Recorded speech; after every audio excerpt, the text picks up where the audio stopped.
Joni Lamb is dead. The co-founder and president of Daystar Television Network passed away on May 7, 2026, at 65 years old. And now, a question the Lamb family has been fighting over for years. A question that fractured a family, cost people their jobs, and dragged a major Christian broadcaster through one of the most disturbing scandals in the history of faith media, has just become the most urgent question in Christian television. Who runs Daystar? Because here is what nobody is talking about enough. The answer to that question was written down, in black and white, by Marcus Lamb himself more than 4 years ago. On August 10, 2021, just 3 months before he died, Marcus Lamb, founder, president, and CEO of Word of God Fellowship, Inc., and the Daystar Television Network, sent a formal email to the board of directors, the leadership of Daystar, and the Lamb family. He CC'd all of them. The subject line was simply, "Important Directive." In that email, Marcus wrote, and I'm going to read this carefully because every word matters. "This is an important directive from me to each of you who are so important to me and so important to Daystar. Since I am older than Joni, and since women historically live longer than men, I will probably go to heaven before Joni. Now I am not planning on leaving anytime soon. As a result, I work out with weights, play golf, and try to be careful about what I eat. I want to live longer so I can influence my grandchildren, including new ones to come. So if I precede Joni in death, then my directive is that Joni will replace me as the head of Daystar. I further direct that if Joni passes or retires, then Jonathan Lamb will become the head of Daystar. I make this directive as the founder, president, and CEO of Word of God Fellowship, Incorporated, and the Daystar Television Network. I further instruct Arnold that this email is to be placed in the official minutes of WOGF Inc. I call on Joni, Jonathan Lamb, and Tom Callender to respond in the affirmative to this decision in order that it be ratified.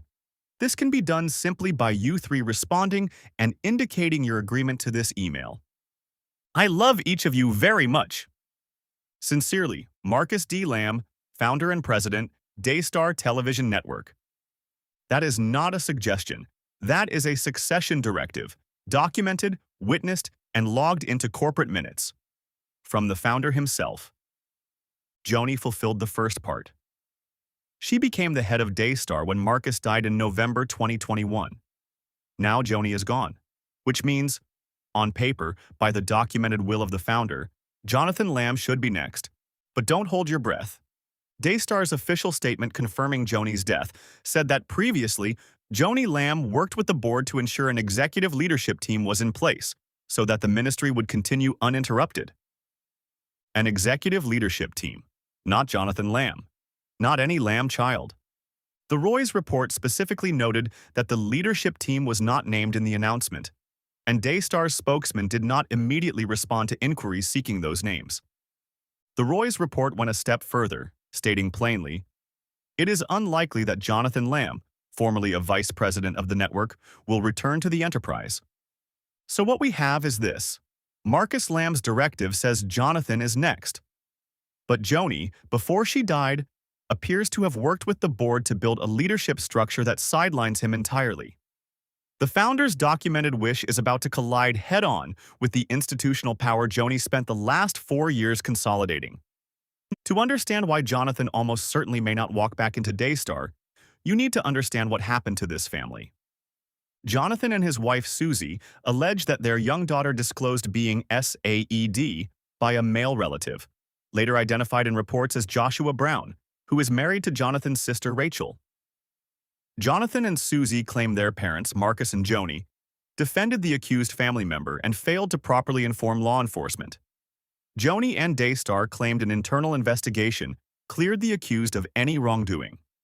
In spring 2024, Jonathan told the Roy's report he was demoted from vice president to a manager position after refusing to sign a non-disclosure agreement. Then in November 2024, he was fired, with Daystar citing deficiencies in judgment and performance.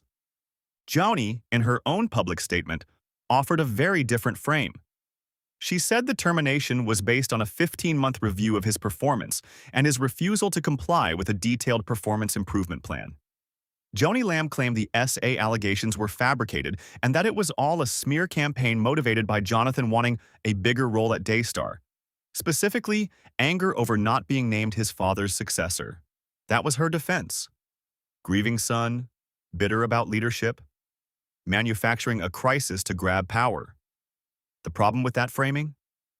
The audio recordings buried it. The Roy's report released full audio of a Daystar board meeting from November 16, 2023, recordings Jonathan had made, so the public could hear for themselves what actually happened behind those closed doors. What those recordings revealed was not a disgruntled employee angling for a promotion. In the audio, a Daystar representative can be heard telling Jonathan that if he did not sign the NDA, a non-disclosure agreement, he would be stripped of his board seat and his vice president position. The representative stated plainly, "If you do not do that, then you are removing yourself from the board and removing yourself from your vice president position, and you are then still an employee." That was the ultimatum. Sign the NDA, a legal document that would have silenced Jonathan from speaking about the abuse allegations, or lose everything. Jonathan refused. And during that same November 2023 board meeting, Daystar attorney Tom Callender made a statement that is critical to understanding what Joni's succession plan actually was. He stated that he had not signed a previous succession plan naming Jonathan as Joni's successor, adding pointedly, "That's not in effect at all." Read that again. The attorney who Marcus named in his own directive as one of the 3 people to ratify Jonathan's succession, that very same Tom Callender, is on tape telling Jonathan that any such succession plan is not in effect. The smear campaign narrative was not just unconvincing, it was contradicted by Daystar's own boardroom recordings. According to Jonathan and Susie, when they brought the abuse allegations to Marcus and Joni, the family gathered with a counselor at Marcus and Joni's direction to assess the claims. During this process, Joni reportedly told the family that God had spoken to her during prayer and revealed that the accused family member was innocent, and Marcus joyfully affirmed the revelation. After that, Marcus reportedly brought Jonathan and a brother-in-law into his office and told them the allegations were found to be untrue, and threatened that they would need to find other jobs if they kept insisting otherwise. Now look at the timeline of what followed. On August 10, 2021, a family dispute over the SA allegations occurred. That same day, Marcus sent the email directive changing the succession plan and making Joni his successor instead of Jonathan. Jonathan told the Roy's report he believed this change was direct punishment for his persistence about the abuse claims. And on August 17th, just 1 week later, Marcus sent a second email to the children and their spouses expressing distress over the fractures in our family, warning them to stop acting as judge, jury, or executioner, and to trust his leadership or face consequences. He wrote, "There can only be one leader."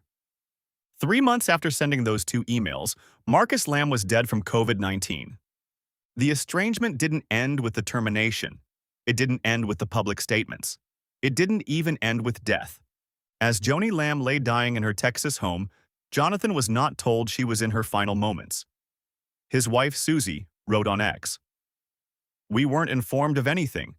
We were down the road but weren't given a call to say goodbye. We forgive them."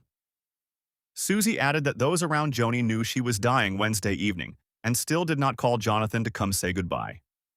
It was Daystar attorney Tom Callender, the same Tom Callender Marcus named in his succession directive as one of 3 people to ratify it, who eventually called Jonathan to inform him of his mother's death. Not a family call, a lawyer's call. That tells you everything about where this relationship stands. This succession crisis doesn't arrive at a healthy institution. Daystar enters this moment significantly weakened. Joyce Meyer, Jack Graham, Hank and Brenda Kunneman, Jesse Duplantis, and Lance Wallnow all departed the network in the wake of the scandal. Daystar is said to reach 64.7 million U.S. homes, actually surpassing TBN's 47.3 million households. But because it operates as part of Word of God Fellowship Church, it does not file an IRS Form 99. Meaning its finances remain entirely opaque. That opacity is going to become a pressure point. With no founder in place, a board that hasn't publicly named its new leadership, a fired heir with documented succession rights, and an unresolved SA case hovering over the family, Daystar's donors, programmers, and partners are going to want accountability. And they have no Form 990 to look at.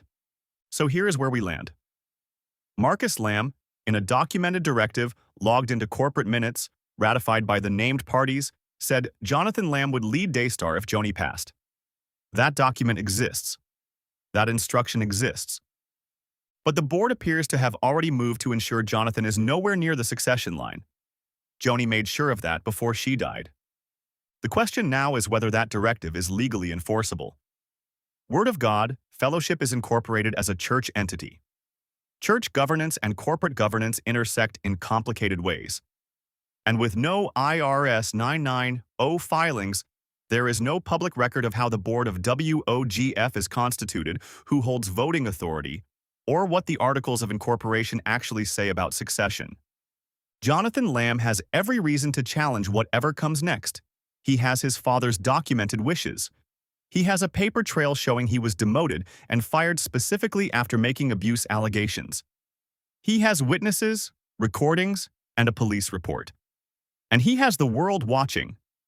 Two founders of Daystar Television are now gone. Marcus died in 2021. Joni died yesterday. And the network they built, one of the largest Christian broadcasters on Earth, is now navigating a succession crisis with a fractured founding family, an unnamed leadership team, and a founder's directive that the institution has spent 4 years working around. This story is not over. In fact, it may just be beginning. Stay with us as we continue to track every development. If you are new to this channel, we have covered the Daystar saga in detail. All of that coverage is in the links below. Like this video, subscribe, and share it, because this is the kind of accountability coverage the mainstream Christian media will not give you. We will see you next time.